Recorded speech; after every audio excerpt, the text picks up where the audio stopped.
I am Danny Fortson, the West Coast correspondent for the Sunday Times. We are in an AI moment, aren't we? Are you sometimes surprised the amount at which, the bandwidth that we give over to chatter about AI?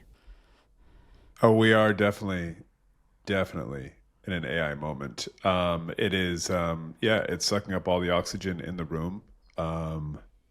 It's just, it's everything everywhere all at once in terms of AI. But this is kind of what happens out here when a new idea emerges. Everybody gets very excited, and then the kind of this big machine grinds into motion, and you start just throwing huge amounts of money at it, lots of big crazy ideas, and then we'll see where it all goes. And you have this thought or question as to whether this might be a bubble. How would you define a bubble in the abstract? For the context of this conversation, it's just about something where the money, the expectations, the values of these prospective thousands and thousands of companies just completely run away from the reality on the ground. And at some it's kind of that law of gravity: what goes up must come back down. I will say that I think, yes, we are absolutely in a bubble. Things are crazy right now. However, that does not mean that AI is not going to change everything sooner or later. But I think both of those things can be true. If you listen to people like Sundar Pichai, the CEO of Alphabet, other people in the industry, there is a general acceptance that this is an invention akin to harnessing fire, inventing electricity, something that is going to completely change the way we all live, work, do business, etc. So, of course, the money that is being pumped into this industry right now is insane. How bubbly do you think that bubble is? Very bubbly, very bubbly. But that's the nature of this crazy Silicon Valley machine out here, is that if you're a venture capitalist, you know that if you're making 10 bets right now, 9 really won't work out. All you need is 1, right? And that pays for all of the failures and then some. That is the nature of the machine. And so you kind of have to, like, you're in the casino, you have to place bets, because if you don't place bets, you're not going to win. What does this mean for all of us? Those of us who are not even dabbling with investment on a small scale. Yeah. I mean, I think there's a couple things. Like, there's a question around what does the bubble mean for us? When it pops, what does that mean? And then there's also the question of what does AI mean for us? So the bubble popping, the issue there is that if you look at the S&P 500, like the top 500 US companies that so many people's pensions are invested in, what they call the Magnificent Seven, which are the top 7 tech companies, make up about a third of it, which is a level of concentration that we've really never seen before. Those 7 companies basically make the market go up and make the market go down. If and when they kind of come back to earth, because we all have kind of a collective realization that a lot of this stuff may not be ready for prime time, that it won't deliver as quickly as they expected, whatever it may be, that can have a huge effect on the stock market broadly, which you and I would feel in our pensions and retirement accounts, et cetera. And on that aspect, these companies, the top 10 tech companies between now and 2028 are expected to spend $1 trillion with a T on data centers, which are really like the kind of the infrastructure to house the brains of these AI systems that horse through electricity and water. Exactly. You have these companies like revivifying defunct nuclear stations, taking over hydroelectric dams. I mean, it is really extraordinary what is happening. That level of investment is like building the railroads, digging the canals. It is a level of an infrastructure investment that hasn't really been seen since basically the dot-com boom, when companies, laid 80 million miles of fiber optics cables all over the US to connect, kind of basically to bring the world onto the internet.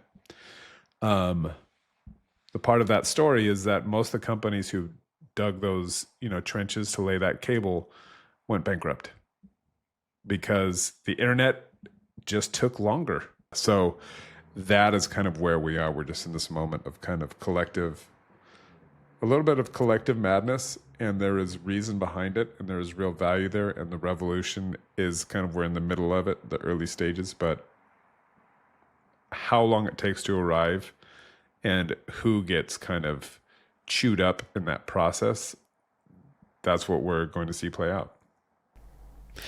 And do you think that the revolution is also something of a bubble that will pop? Like, our hopes, expectations, and dreams for AI need to come down to earth a little bit. I mean, great, it can draft complicated documents. I had it show me what paint colours might suit my sitting room. Lovely. Is it really going to change the world as much as we think, though? There's a guy called Dario Amodei. He runs Anthropic, who's maker of the Claude chatbot. I'm sure you've heard of them. He wrote an essay called Machines of Loving Grace, 10,000 words. It's a tome. And in it, he basically pitches it as, what if everything goes right? And in there are some pretty wild predictions. If he says, like, look, if you think about AI as a country of geniuses in a data center, what are you going to use those geniuses to do? Because now we have, if you have all of a sudden a team of Nobel Prize winners to throw at a problem, and those Nobel Prize winners happen to be just actually housed in server racks as opposed to, carbon-based life forms. And they never stop working. They never get tired. They never take a vacation. What does that mean? We could compress a century of progress in terms of biology, human health, into a decade. We could cure all disease.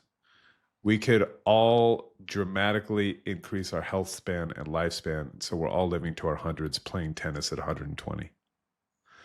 These are some of the kind of outlandish ideas that people, very smart people, very knowledgeable people are saying, well, maybe. And then you have other things like, will our progeny need to ever drive a car? Will they need to know how to drive a car? Will that be a skill that you even require? Because I live out here in the Bay Area, you go to San Francisco, there are Waymos, these driverless cars everywhere, and they're very good. And they have less accidents than human drivers. That future is happening now, right? So these are some of the more kind of out there predictions. So do you kind of forgive us all then for getting caught up and inflating this bubble with all these expectations, as we have done in the past, even though we've got the examples of history? It is very easy to get carried away. Yeah. I mean, look, absolutely. I'm a skeptical journalist, and I had my plan as a 24-year-old to be, retired by 30 with my dot-com riches. Didn't work out. So I am a bit kind of default skeptical about some of these things, but it is, as anybody who's used these systems, they are also quite impressive.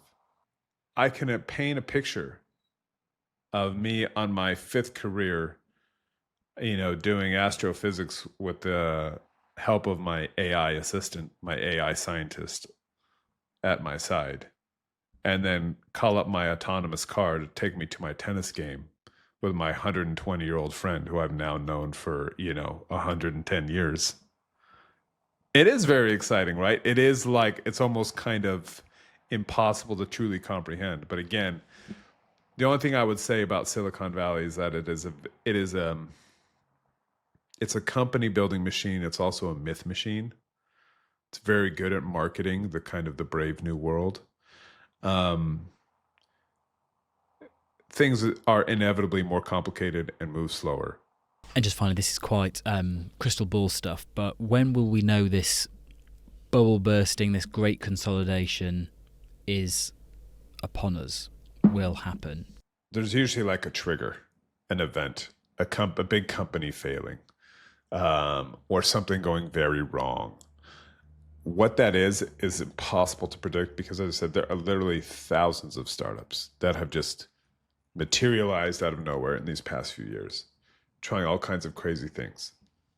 It reminds me of a quote during the financial crisis of 2008. The former CEO of Citigroup, when it was clear that things were not sustainable. Wall Street was at record highs, but they were just like, it was all built on this kind of, this house of cards of very bad loans all over the world. And the CEO of Citigroup, he's like, look, the music's playing, so I'm still dancing. And I feel like the music is we're in the middle of the song right now. When that song ends, or when the record scratches and everybody's kind of stops and looks at each other like, oh, that's really hard to predict. But again, I think that it's important to drive home the point that we are going to have that record scratch moment. But again, the internet did change the world for good and ill. AI is going to change the world for good and ill. It's a question of pace, and the kind of creative destruction that happens along the way. And that's what makes this such a fascinating and a little bit terrifying story.